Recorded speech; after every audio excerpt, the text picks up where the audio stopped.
Uh, Hello everyone. Sorry it's been so long since I've gotten back to posting another video.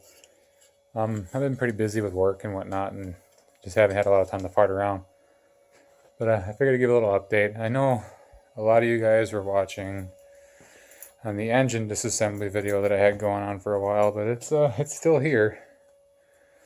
Plans fell through with that one, so we're just kind of waiting on that one to see what happens with it. Maybe I'll tear it apart some more. I want to get the bottom end apart, but for now it's just going to sit. Maybe I'll get to it maybe in the winter when it's cooler out and not driving around so much.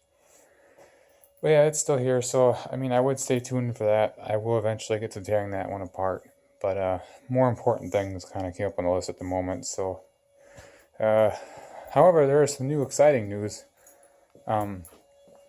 You've seen a couple posts on the forums or whatever. People have been able to buy the wastegate rattle parts to fix these turbos. Well, I'm attempting to do that now. I picked up a set of used cores that aren't in too bad a shape. I already blasted the housings for them. You can see them, that one over there. But I wanted to show you guys why these stupid things rattle. Here's the bushing, or the flapper that was inside there. To get this off, you have to grind the lever off. I don't know where the lever, I think the lever flew off. Nope, it's right here. You have to grind this to get that off. It's welded on there. And here's the bushing. And more on that in a minute. But yeah, you can see the focus camera. You can see all the how worn and loose that is. The rattle isn't. I mean, it is caused by this pivot right here. There's a shot in there, bead shot from sandblast or beach blasting it in there. So I don't rattle anymore. But this did rattle a little bit. But most of the rattle that you see in turbos comes from the bushing, from it rattling. This ain't gonna fit no more, but it would rattle in here. That's where you hear most of your rattle. Like this one, again, these are all bead blasted. They're all tight. They're not gonna move that well anymore. But most of your rattle actually comes from that movement of that lever for the wastegate. So the plan is to replace the wastegate actuators in here. You can see, and it's all gone. The seat's all right. So I'm going to replace the wastegate flappers in there, and here are the cores. I'm gonna bearings actually feel all right in here, but I'm gonna replace all the bearings and the seals in here, and I'm going to replace the compressor wheels with billet ones. And I know they don't really make a difference or anything, but they're cheaper than the actual OEM ones. And the ones you see on eBay are actually Chinese knockoff ones. And I've went through hell to find the an OEM supplier for the rebuild kit, but I finally found one for MHI. So we'll get the rebuild kit for these. I'll pick up a set of billet wheels for them just because they look cooler and they should last a little longer. I mean, there's really no point to putting them in there aside looks. I'll get the centers balanced. But I wanted to give a heads up for anybody who's trying to do this. These things are a real pain in the ass to get out.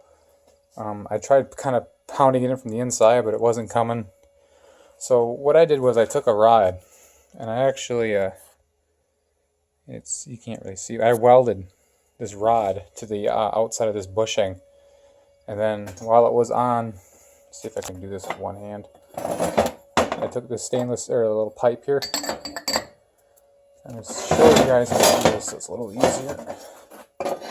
So it's on there like so, right? It's on there like so, and it's really hard to show this one-handed, but you slide that pipe, the rod's in a vise. You slide that pipe up against the outside of the turbine housing, and you hit the top side of this pipe, effectively hitting the outside of this case until this pops off. It does take a while, and I actually ended up breaking the welds a couple times, but I didn't really put beefy welds on there. And you should never, I don't think anybody should attempt this unless you have a TIG welder. I have a cheap one, but it works really well actually. But yeah, you should never buy one of those Cricut boxes you see at like any hardware store or anything like that that just do flux wire. The way to do this would be with stainless and TIG welding it.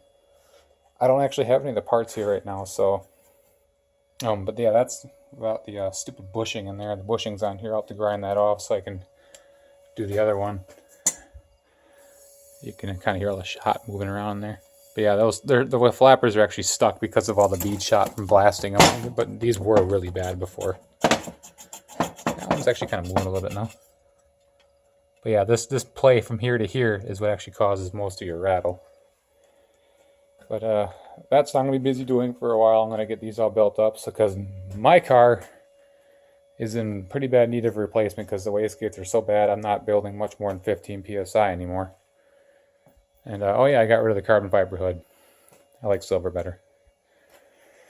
But yeah, that's it. That's what's kind of going on around here. Just mainly this turbo rebuild. And if you have me on Facebook or whatever, you'll see pictures of me doing that as I go along. But kind of wanted to show you guys these flappers, that what's really causing all that rattle is these stupid. It's really stupid actually that anybody had to even have to attempt to do this. But yeah, this isn't for the faint of heart. If you don't have a decent welder and some decent tools, I wouldn't even try it. But I'll try to keep in touch more. I'll try to get that engine torn apart, but I guess we'll see how that goes as I move along. But as always, thanks for watching.